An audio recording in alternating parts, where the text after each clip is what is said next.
Hello, thank you for watching. Bernardo Salcido here at Connecting with Teens, bringing you some excellent content from Alpha Parents Community, a great Instagram page focused on that parent connection. Enjoy, and thank you for watching.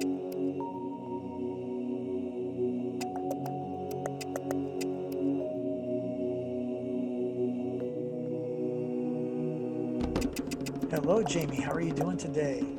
I'm doing good.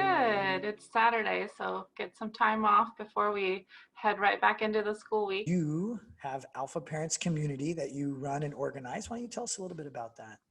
Yeah, so Alpha Parents Community is kind of the passion project of myself and two other school psychologists. Even as school psychologists, we felt insecure as parents. The parenting is just really, really hard. So our goal in Alpha Parents Community is to be inclusive and just to be a support for parents. Parents in general, let's support Yeah, them.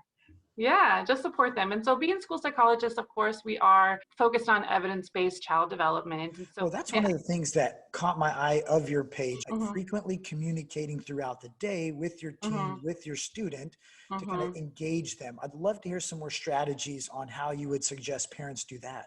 One of the big tips that I have for communicating, though, is more focused on that social emotional connection that we have with our kids. Education in school can be a stressful thing that we talk about with our kids, especially if our kids are one who struggle at different times, whether they have anxiety or learning difficulties or just are overwhelmed with a lot of activities, which can happen for teens.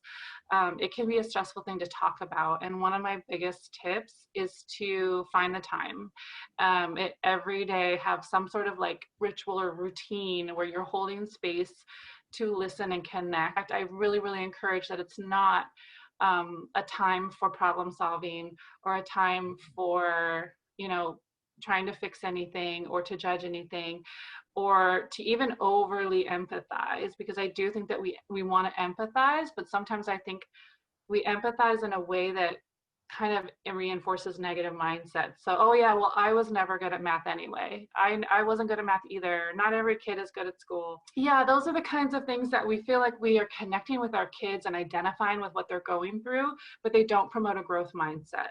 And so I think it's really important to listen and encourage them to acknowledge their strengths.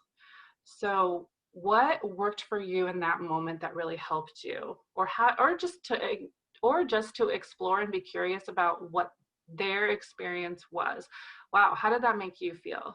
Wow, I wonder what I would have done, but I don't know. What did you do? How did that work out? Like, how do you think that supported you in this way or that way?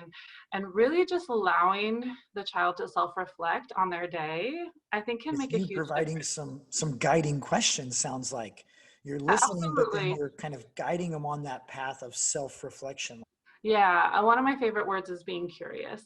I always talk about curiosity. Well, I'm curious. I really want to know what that was like for you, and just really just connecting with their experience as a human, and trying to detach ourselves as parents from the end goal, because we have so many goals and passions for our kids, and we want them to meet those goals, and we want to see them succeed. But on the daily, I would definitely make time for detaching ourselves from that end goal and just being there with them in that experience. I think that's so important. Being curious, that's such a simple phrase that you can use with your teens of, hey, I'm just curious about how this went for you. And we really need to be promoting this idea that we can learn, we can grow, even if it's hard. So a reframe from I was never good at math either might be something like, I know what it's like to have to try really hard to learn something, and I know you can do it. And you put it very simply, I know what it's like, not Mhm. I'm bad at math. More than anything, kids just need to feel stable. We all need that. We all need someone that listens and doesn't judge or try to fix our problems, right? Sometimes, especially when we're dysregulated and stressed out, we just need time to be heard. Take time as much as possible, even if it's just 5 or 10 minutes that you can squeeze into the day. How can I make my child laugh today? How can I make my child smile today? What kind of happiness can I give them? Nice. Jamie, thank you so much. Excellent information and just a nice conversation. I really appreciate your time today. Thanks for having me. You can follow us on Instagram at Alpha Parents Community, and we have a website. It's alphaconnections.com with a hyphen in between alpha and connections.